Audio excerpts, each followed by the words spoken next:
All right, welcome back to another episode of the All American News Podcast. I'm your host, Chris Driscoll. Today is December 18th, 2025. Um, I'm still off track. I usually start up with the episode number. I don't know what number it is now. I feel like it's probably like 105 or something like that, maybe 106. Um, but yeah, obviously no jersey number at this point, but birthdays. I've been like obviously writing solo, so I've been coming up. I was doing the agenda on my own, just writing down what to say. But of course, we got the intro. So while I'm multitasking at some point during the show, I'll give shout outs, I'll give birthday shout outs to who they are. But regardless, welcome to the show. I'm very happy to whoever's watching. We got 11 people watching right now. That's much higher than usual, so we're very thrilled about that.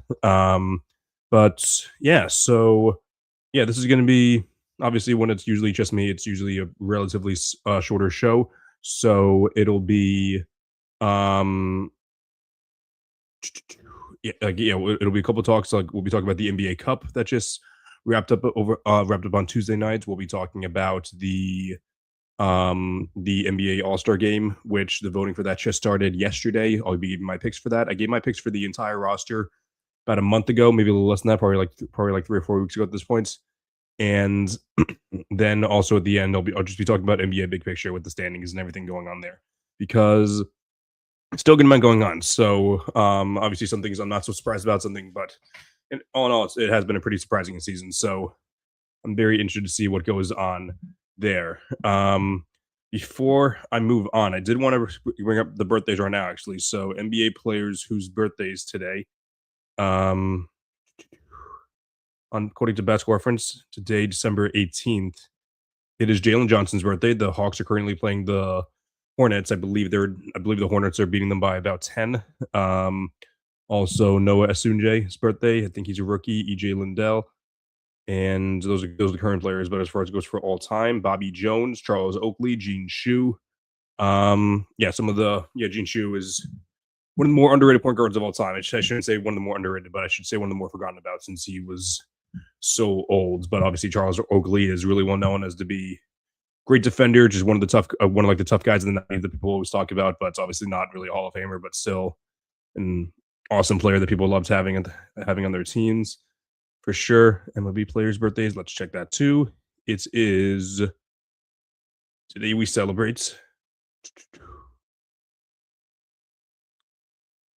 Ty Cobb. Yeah, that's a pretty important birthday. Ty Cobb, Byron Buxton, Ronald Acuna Jr., Roy Howell, Johnny Barrett.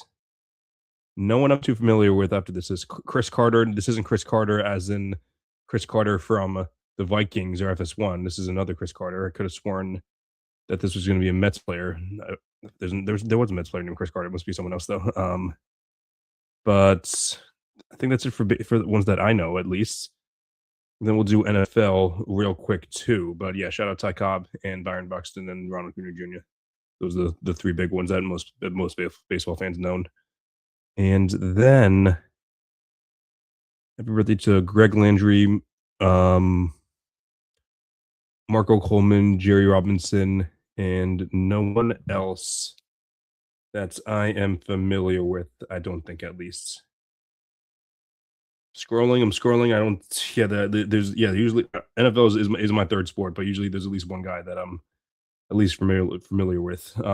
Maybe the names that I just read off are well-known players, and the NFL fans are probably going to be strangling me. Saying like, well, how the hell do you not know who Jerry Robinson is?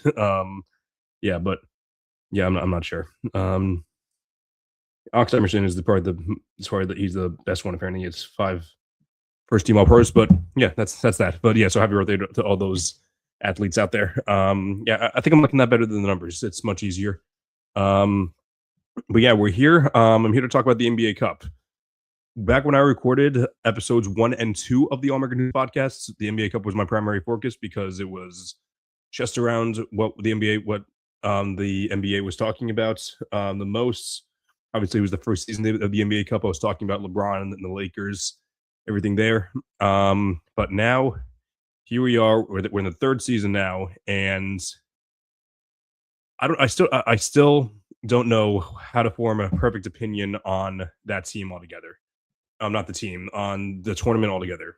I would say, all in all, it's a success. The players seem to care about it. Obviously, it brings stakes into it increases stakes for sure. Obviously, 500,000 could only be so much when players are getting paid millions of dollars a year. Even like the low end role players are getting paid at least like 4 or 5 million. Players that are on like 2-way deals are usually getting paid like about that amount. So it matters to them. I don't even know the rules for that for them even. But that being said, um, we've seen some regular season atmosphere changed, and um, people can call cringeworthy all they want. They can say like, "Oh, it's just a regular season tournament. Who cares?" But really seems like the players care, and that's really cool. So yeah, like that's how I think about it. Big picture for sure. I know that there are small details that people can think about. Um, and obviously, I know I don't know if it was just James Dolan's decision, or if he got feedback from other management, or even like the head coach that decided to not hang up the banner. And again, I don't know what to think about that. I'm not going to shame him. Obviously, I'm a Celtics fan, so I don't like the Knicks. So anything they would have done, I probably would have questioned. Like if they hung up the banner, I would have made fun of them for saying like, oh look, this is the big accomplishment after beating the Celtics. This is they finally accomplished something more.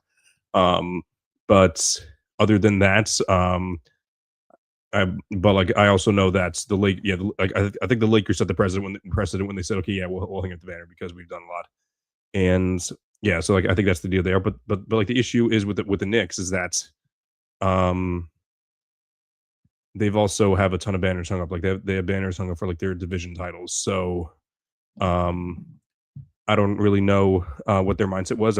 Maybe like I don't know if they're too good for the NBA Cup, or maybe they just don't want to be formed too big of a meme for hanging that up. But I'm really not sure what their thought process behind not hanging up a banner of the NBA Cup banner was. I'm not saying that they're better or worse. Again, I'm kind of mixed on the whole NBA Cup idea, but at the end of the day, I do know that it's not as important as an actual NBA championship. So, excuse me. But who knows? Maybe I definitely think the NBA Cup is still here to stay because I'm sure they're making more money off of it than if they hadn't had it. Um, so those are my thoughts. But yeah, I guess one of my biggest complaints is that even like I understand that you want to keep everything equitable for like games played and everything, but I do think you should include the championship game, which was technically game 83. I do think that should be included in. Excuse me. That should be included in like a lot of the stats because obviously they happens, and I feel the same way for the play-in tournament games as well. Even though they're not traditional playoff games or traditional regular season games, they still matter. So, like, yeah, that's my opinion on it. So, I mean, maybe you could say like, "Oh, the NBA Cup doesn't matter; it's not really part of the regular season or part of anything."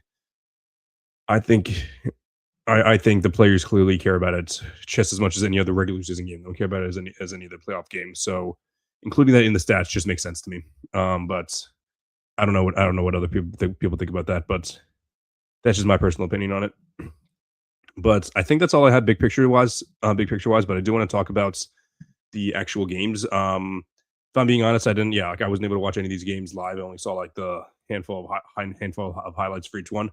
But that being said, let's dive into it. So Saturday night, the Knicks played the Magic. Those were the two teams that met up in the Eastern Conference Finals for the NBA Cup. The Knicks are one of my least favorite teams in the league for obvious reasons. Obviously, they're rivals with the Celtics now. The Magic used to be one of my favorite teams, but I just feel like I don't really appreciate their style of play.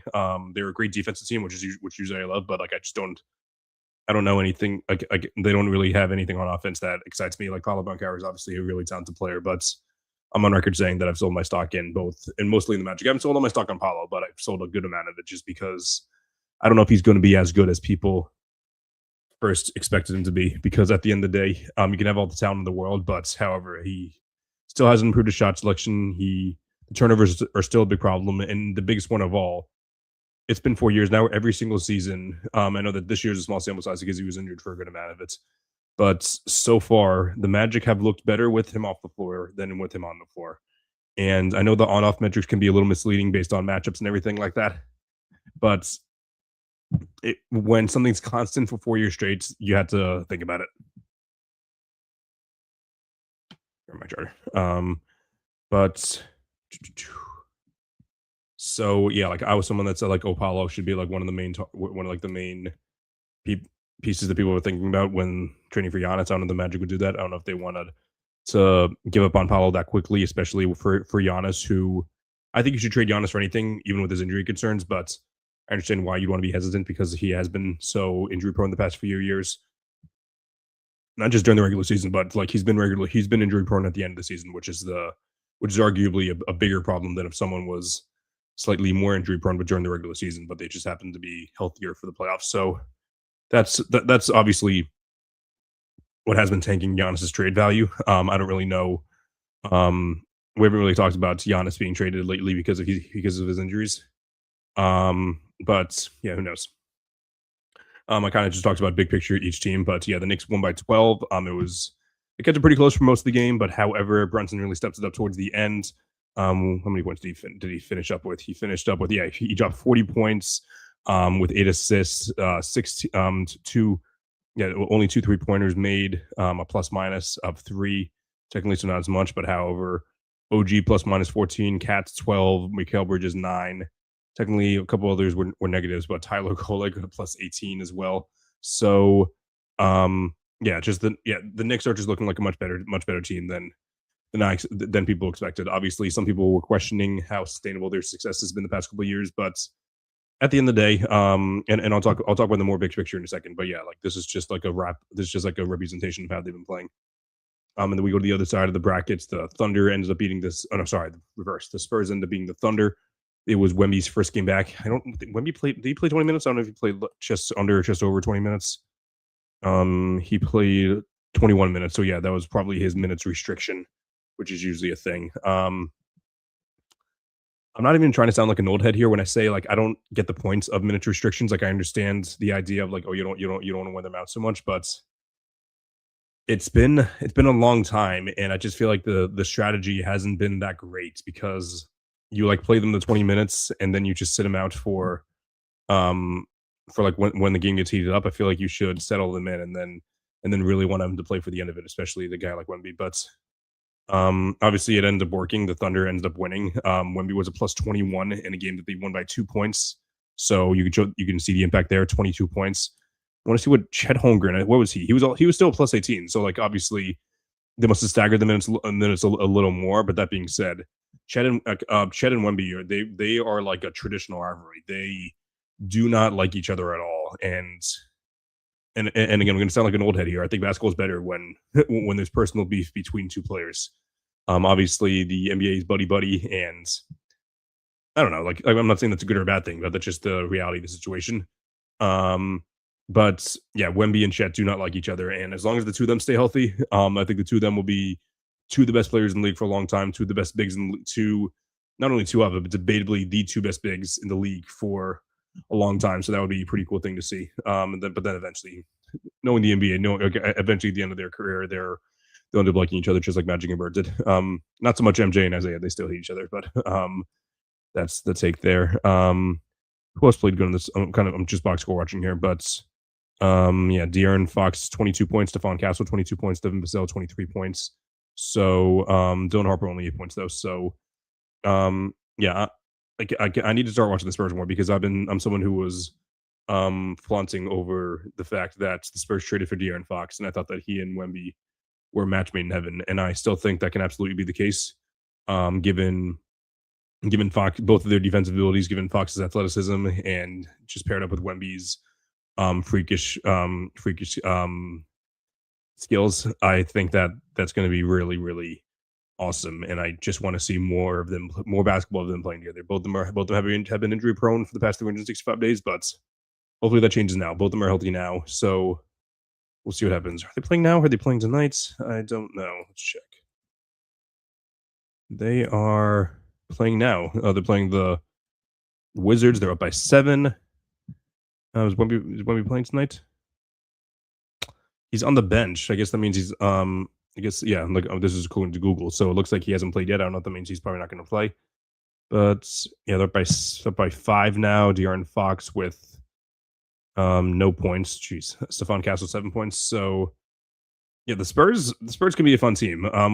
We'll go over them more when we get into the standings, but I think they're going to be a fun team for sure. And then they obviously ended up losing to the Knicks on Tuesday nights by 11 points. And of course, that was on the back of Jalen Brunson, who ended up scoring 25 points with 8 assists, and OG Anunoby actually had more points with 28 points. Mitchell Robinson with 15 boards. So obviously, the Knicks are they're just continuing the magic from last season and the season before that. So again, I'll dive into them more once we go into the standings portion of it, but it's pretty safe to say the Knicks are the overwhelming favorites to come out of the East. Like, obviously, the Cavs are a much worse team than I thought. The Pistons are very young, so even though they're the better regular season team, the Knicks have been better lately, and you obviously trust them more in a playoff setting. But yeah, I'll dive more into that later. But hats off to the Knicks; they've been awesome lately. As much as I hate saying it, but yeah, that's my take on the NBA Cup as of now. I do, however, want to now dive into the All-Star game voting because that started yesterday. I'm assuming they probably started after the NBA Cup to focus on one thing at a time, which makes sense. But the NBA All-Star game is different this year. Obviously, it's similar to last year to where they're separating the teams. They're still going to 24 players, but each team is going to have 8, I believe, 1 for the world and then 2 for USA players. So I don't know exactly how they're going to split it up. I'm sure the answer's somewhere, but they really haven't made it clear at all. But regardless, you can vote for whoever you want. It looks like, and I checked right before the show. You can vote for whoever you want without position discrimination. So people can just vote for their 5 favorite players on both ends of the aisle. So that's what fan voting is. I don't have a problem with it. But I'm going to tell you how, if I were a voter, which I am a voter for the fans actually, but I'll tell you, like, if I was like a legit voter and like my vote actually mattered, I would say, okay, here's my criteria. My criteria I mentioned on the show before. If I'm voting for starters, I still think I still like to factor in positions because I know it's the All-Star game and it doesn't really matter at the end of the day. But I think if you're building 2 All-Star teams, you should have some type of position variance in there. I'm not saying you need a point guard, a shooting guard, a small forward, a power forward, and a center, and you need to be that. I'm not even saying you need to have 2, like it was before, two guards, 2 front courts, and a center. What I am saying, however, is let's keep some consistency. So I'd like, I like teams to have 2 guards. I like teams to have 2 front courts, and then I like the team to have 1 wild card for each conference. I'll say it again. Each conference has 2 guards. Each conference starting lineup is going to be 2 guards, 2 front courts, and 1 wild card. So anyone. People say, "Oh, it doesn't really matter," but it does. You can't just field a bunch of players with 5 guards on each, like 5 guards on one end and then 5 centers on the other end. That just doesn't. It's not basketball to me. So, and again, I know it's the All-Star game, so they want to say, "Look, it doesn't matter. Just pick the best players," and I get it, but I'm a traditional guy. I like to have some type of position variance. And again, I'm not just saying, no, we need point guard, shooting guard, small forward, power forward, center on both ends. I'm not even saying you need 2 guards, 2 front courts, and a center. I'm saying 2 guards, 2 front court, and a wild card. So players are eligible for 60% of the positions in the starting lineup. Every player is eligible for 60% because you're either a front court or you're a guard, and you can vote on it, and you can be eligible for one of the 2 one of the 2 of your position, and then the wild card. So you're eligible for 60%. So that's the way that I look at it, and that's the way that I would vote on it if I was a legit voter. So I'm gonna walk through exactly how I went about it. I do obviously I'm someone that values advanced stats, so I'm not going to go through all the stats that I go through, but I do look at them. I also look at the regular stats, so points per game is what I really focus on, especially because it's the All-Star game. And I also look at team success as well. So like those are like the 3 main things I look at.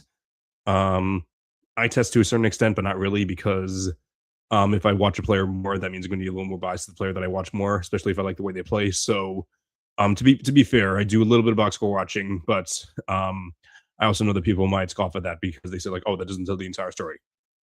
I know it doesn't tell the entire story, but if you looked at everything that told the entire story, you wouldn't be able to. I don't know how much time you have to be able to look at every single thing, and and have having a solid opinion on every single player, or at least every single candidate for like to be like all stars. So I focus on eye test just a little bit, but not a ton. It's mostly just the stats and team success. So yeah, that's really what. And also, not even just team success, but just impact on winning. So like, obviously, if your team's winning, but you're not really putting up any points or having much impact on your team, I'm not really going to be that interested. You're putting up a lot of stats and your team's winning, then yeah, I'm going to assume that you're impacting your team. So that's the way that I'm looking at it. So all in all, I'm going to start off with the Western Conference because I'm just going left to right geographically. So the two guards, don't think it could be more obvious. The first one obviously being the reigning MVP, the reigning Finals MVP, and the scoring champion, Shai Gilgeous-Alexander. Anyone surprised? I don't think I need that much of an explanation. He's playing like one of the best scoring guards of all time. Some people are saying it's the best scoring season since Jordan. Some saying he's even better than prime Steph. I don't know if I agree with that, but it's one of the better than Steph. Okay, not better than Steph, not better than like you saw. I was born in '99, so I didn't see prime MJ play. As far as it goes for players on my lifetime, I'm not sure if I put him on the same level as prime Steph. But guess what? I'm putting him on the same level as prime Kobe and prime D Wade. I can tell you that. So he's right there with those guys. Definitely a top 5 guard of my lifetime for sure. So Shai is 100% without a doubt one of those guys. The next guy I have up is a guy who I'm not a fan of at all, who's someone that I have debated against in comment sections about, someone who I've downplayed his impact on, but at the end of the day, he's still phenomenal. Might be a hater of him mainly just because of certain things about him, but it's Luka Doncic.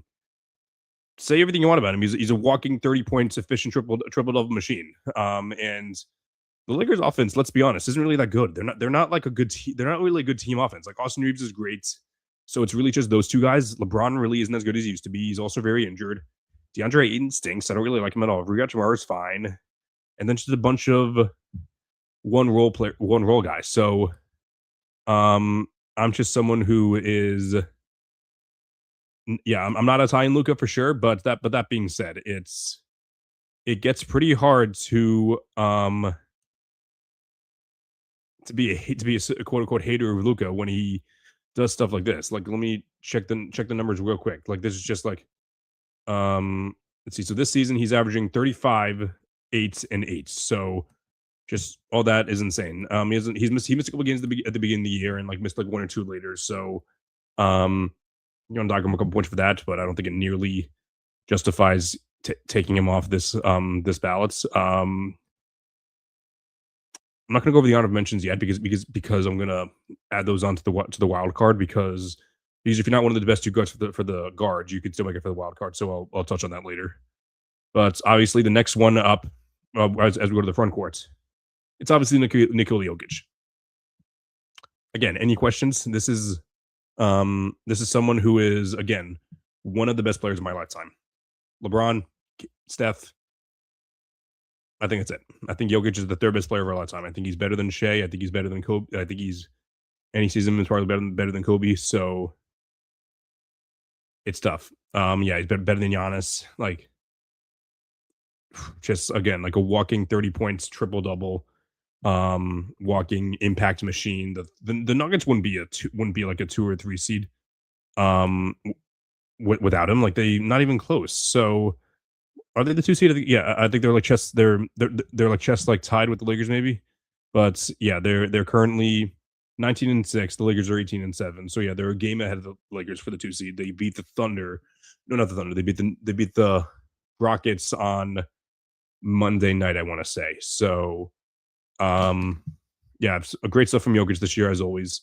Jokic and Shai are the 2 MVP front runners as always. So not as always, past 3 years, I guess, actually. But just very, very easily makes this part. This last one is where it got tough because there's a few guys you can go with here, and I'll mention the honorable mentions along with them too because there's a couple guys you could have gone with. You could have gone with Jimmy Butler. You could have gone with Denny Avdija. You could have gone with Julius Randle. You could have gone with Wemby. Probably not Wemby because he hasn't played really many games. But all in all, I decided to go with Alperen Sengun. The advanced stats love him a lot, and his team is winning. I'm someone who has been a little bit lower on Sengun the past couple of years. I feel like that he was just put on a good team. and he wasn't really the star of the team. He was the best player on the team, but I never feel like I never felt like he was the one leading the team. I feel like it was more so their defense, and he was someone that was just fine at defense.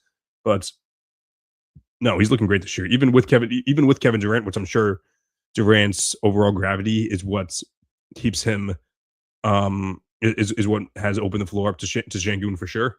But that being said, I think that Şengün has been the second best front court in the league, and his team's winning. I think that they're the 4 seed. I want to say they're the 5 seed. Are they tied for the? No, they're they're behind the Lakers and the Spurs by 1 game for the 3 and the 4 seeds. So yeah, like they've slipped off a little bit for sure, but I think they can beat any. I think not only do I think they can, like they've shown they can beat any. They can mess with anyone in the league, not named the Thunder. Actually, they did mess with them on opening night, so I don't even know. I don't even know about that, but yeah, Şengün's been awesome. Reed Shepard's been awesome, but yeah, so Şengün would be my pick for the second front court. So the two guards are Shea and Luka, and the 2 front courts are Jokic and Şengün. The last guy is someone who you can go with. You can go with any position here. I went back and forth, and I'm still kind of going back and forth. There's a couple options you can go with here. And I think at the end of the day, even though they were only the 8 seed now, I think I'm going to go with Steph Curry. And he's someone that started off a little bit slow. I shouldn't say started off slow.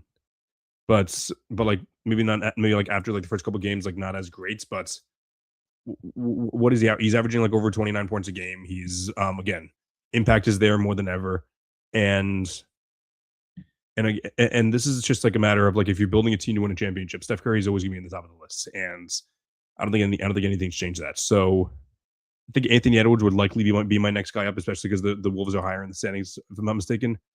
You could also go with Jamal Murray. You can go with Austin Reeves. You could go with James Harden. But I think that Steph Curry has just been slightly better than those guys, especially as of late. Again, the Warriors have not been that good, but Steph Curry has been, in my opinion, the top 5 player in the West. So my starting 5 for the West would be the 2 guards would be Shai Gilgeous-Alexander and Luka Doncic. My 2 front courts would be Alperen Şengün and Nikola Jokic, and the wild card would be Steph Curry. Call me crazy, but I'm interested to hear what you guys think.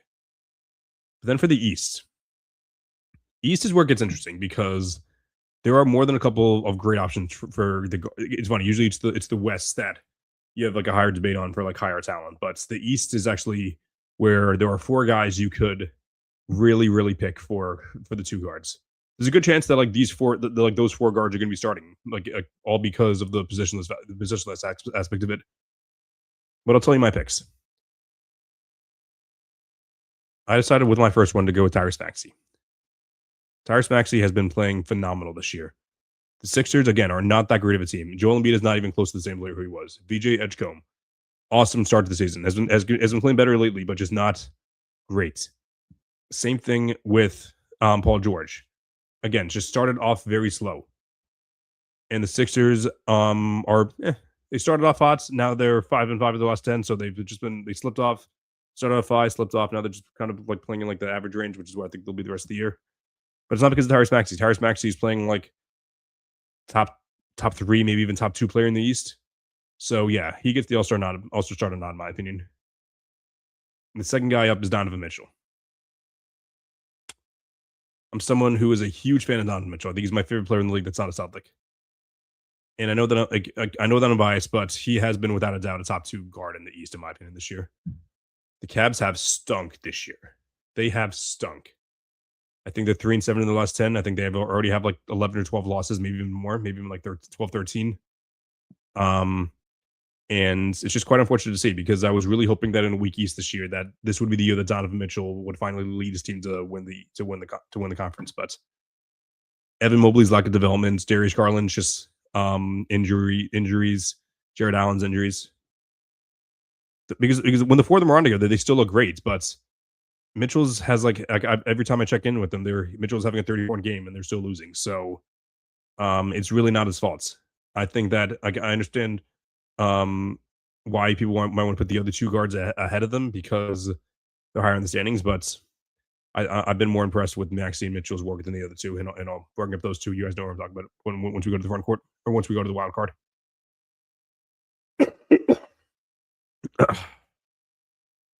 So, the front courts.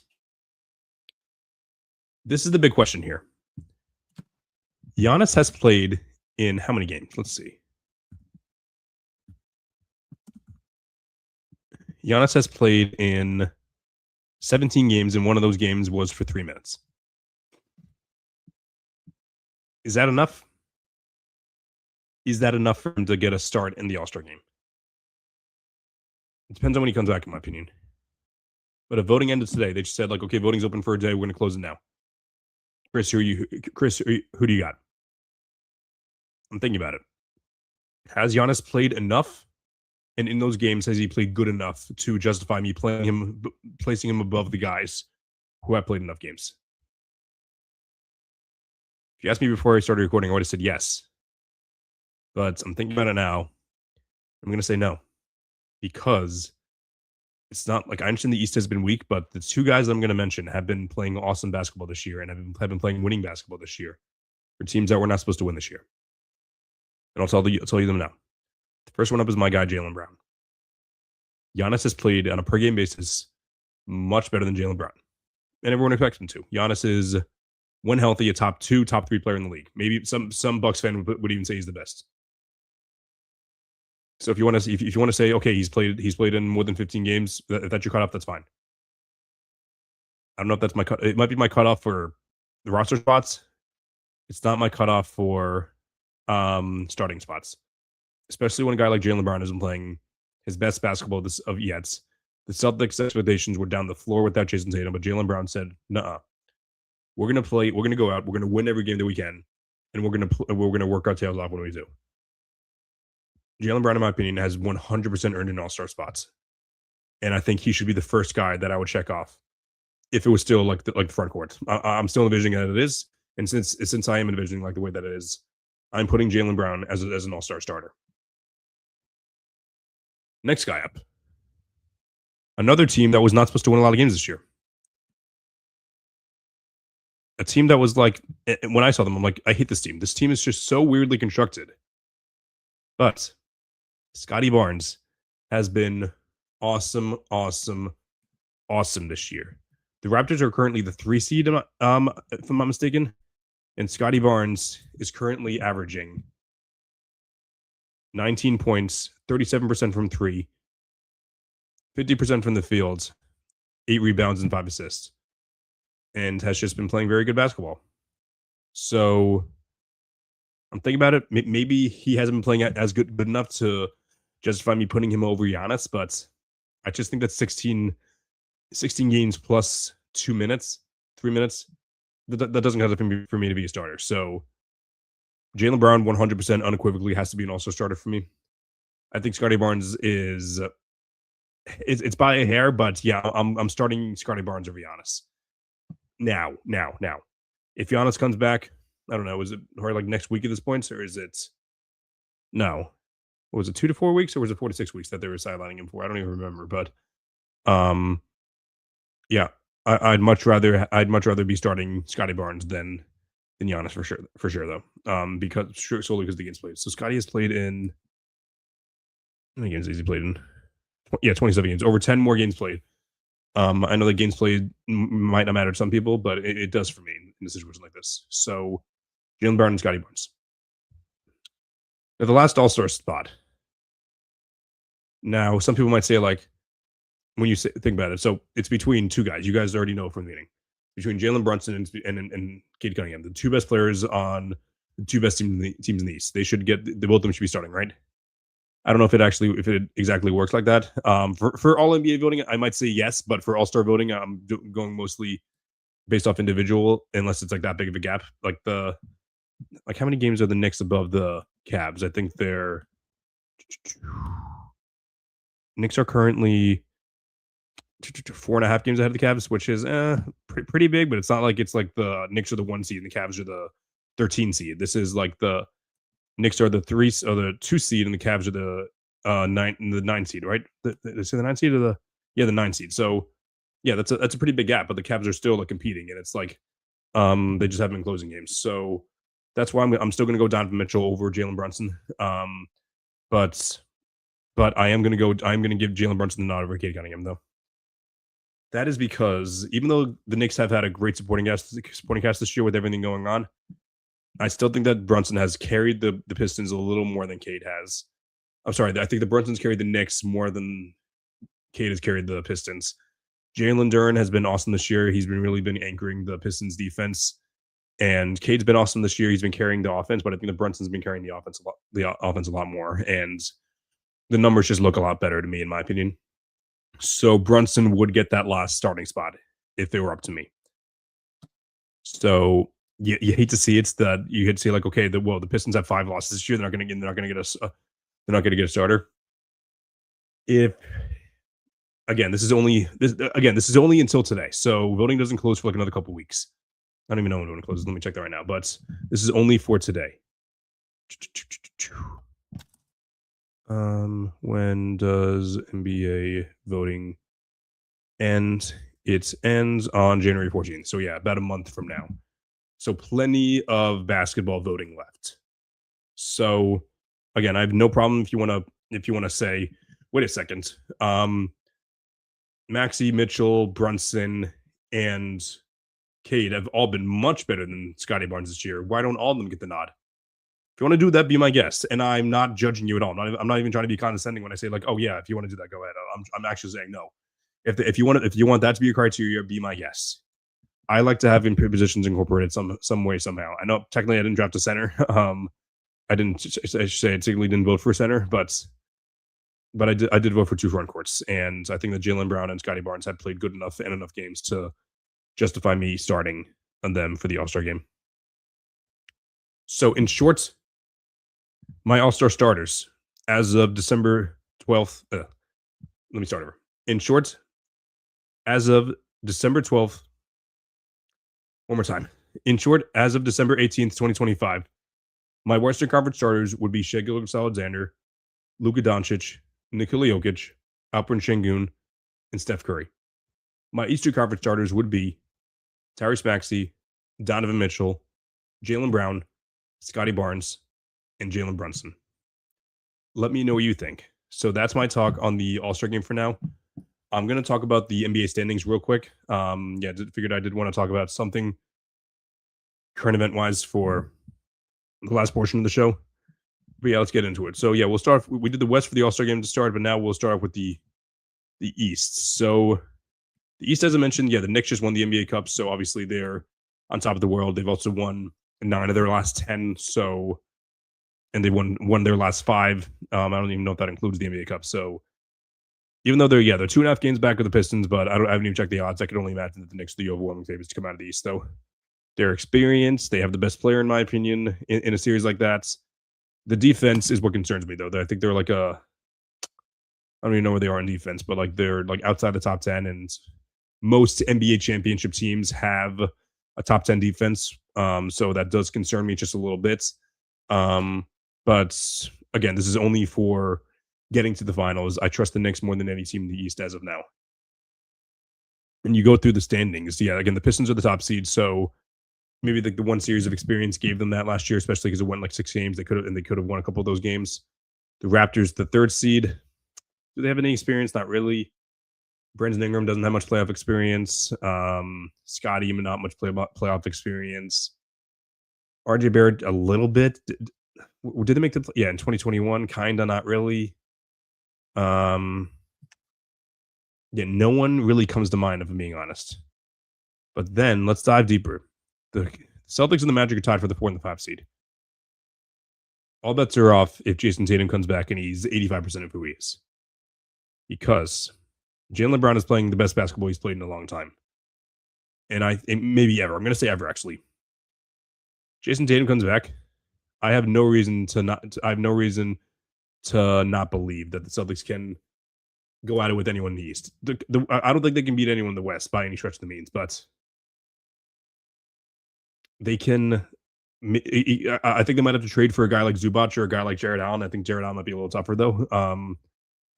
if they make those trades, because like I was watching the game the other night against the Pistons. They were getting killed on the boards because Neemias Queta, he's been playing much better in his role than I thought he would, but there's only so much he could do with like so little experience that he has, and just so much. He's a very raw. But I'd much rather have him in like the third center role rather than the starting center role. So if they can improve the starting center role this year and then maybe get like another backup big in the offseason to where Kata could be like the third center. Actually, now that I think about it, like maybe if Kata just keeps on developing, he can turn into like a good backup center, and I wouldn't be totally opposed to that. But Jordan Walsh has been phenomenal this year. Derek White has really been living up to average the means. So average the means, I don't even know if that's the right terminology, but at the end of the day, I do believe in the Celtics, and I think they could compete with anyone in the East if they're fully healthy. The Magic, I kind of already gave my opinion on. The Sixers are the sixth seed. I don't really believe in them. The Hawks, Trae Young is back tonight. Are they going to trade Trae Young? I don't know. I don't know if I would. Are they going to trade for Giannis? Maybe. Who knows? Heat are the eighth seed. I think they were the 3 seed at one point. Now they're 4-6 in their last 10, 14-12. I don't know. I don't know what they're going to do. I don't think they should trade Bam because I think you should have a cornerstone foundation piece. Maybe they try to go after another star. Who knows? But yeah, I love Bam though. And then the Cavs are the 9 seed, 15-13. Yeah, so yeah, I was right. So 15-13. So the rule is for any team to win the championship, you have to win 40 games before losing 20. The Cavs have to go 25-6 if they want to be considered a title contender. That ain't happening. A lot would have to happen. All 4 of them would have to get healthy right away, and not much would have to go wrong. That's not happening. The Cavs were my pick to make the finals. Selling all my stock in them, unfortunately, when they're at their lowest. So I'm like, okay, that's unfortunate for this year, by the way. For the future, maybe they can be better. But however, I saw a report coming out that's saying that everyone except for Mitchell and Mobley are on the table. And I think that they should consider trading for Jared Allen and see what the market is, because I think that Jared Allen is one of the more underrated players in the league, and I think forcing Mobley into that center role would be very good for them. And I just really hope that the Cavs are able to somehow turn it around, but I don't think they're winning. Maybe they can make the finals, but they're not winning the finals this year. The Bulls 11-15, 2-8 in the last 10. The Bucks 11-16, 3-7. Who knows what's going to happen after you're trading Giannis? That's probably likely. Hornets, Nets, Pacers, Wizards. The Pacers are doing a much better job tanking than the Celtics. I can tell you that, but I don't know what their I don't know what their vision is. Like maybe they're probably thinking, no, we need the second superstar next to Halliburton because Siakam's great, but he's not Jaylen Brown. So I think that's probably part of their thought process. So yeah, if you'd ask me today, I'd say my pick to win the East would probably be the Knicks, but I wouldn't count out the Cavs altogether because they're only a game behind the 4 seed, a game and a half behind the 3 seed. So I have no let's be honest. Like I have no reason to believe they will turn it around, except the fact that I think they're more talented than anyone else, and I think that anyone from Mitchell's better than Bam Adebayo, he's better than Trae Young, he's better than Tyrese Maxey, he's better than Paolo Banchero, and he's also better than Jaylen Brown. So the fact that he's like the best player between any of those teams that are just ahead of them is like a reason to believe in that. But as far as it goes, they've been playing as a team. There's not much reason to believe that the Cavs are going to turn it around soon, but I hope they do, because let's be honest, they're also my second favorite team outside the Celtics. So that's a big reason why as well. Then we go to the West, where it's not as big of a bloodbath in the East. Like obviously they're much better, but it's still not.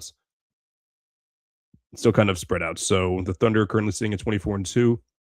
The Nuggets are 4.5 games behind the Nuggets. The Lakers are a game behind the Nuggets are 4.5 games behind the Thunder. The Lakers and the Spurs, both tied for 3 and 4, are 1 game behind the Nuggets. This was all with Wemby missing a good month. So shout out to De'Aaron Fox and everyone else for keeping things afloat for sure. Rockets are a game behind the Spurs and the Lakers. That all came from an overtime loss to the Nuggets though, and they've had a couple of heartbreakers. So Obviously, yeah, the clutch time minutes have been kind of brutal on them. But who knows? Maybe they can turn around there.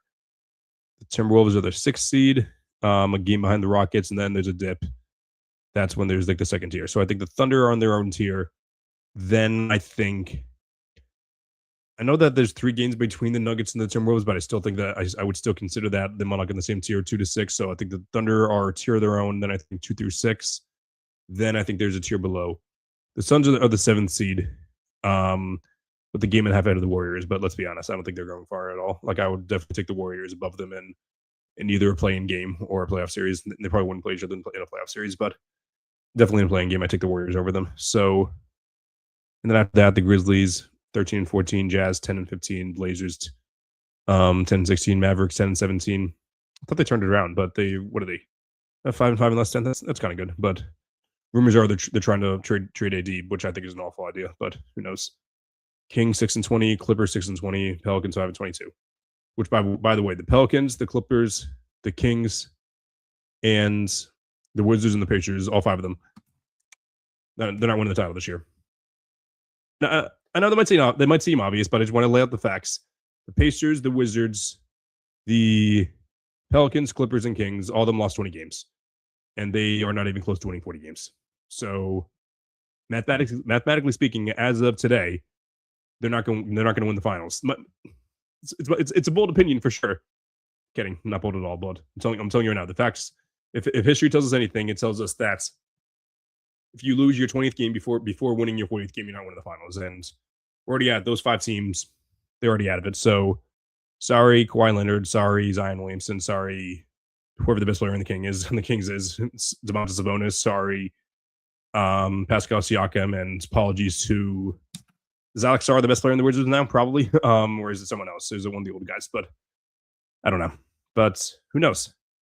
But all in all, I'm definitely very happy with the way things are going so far as a Celtics fan. But who knows what's going to happen for the rest of the season. But I don't know what I'm going to do. Yeah, that's our show pretty much. But I'm not sure what my plan is as of now. For next week, today's the 18th, 1 week from today's Christmas. Merry Christmas, everyone. I don't know if I'm going to do the show the day after, on the 26th, or if I'm going to do it early next week. I don't know.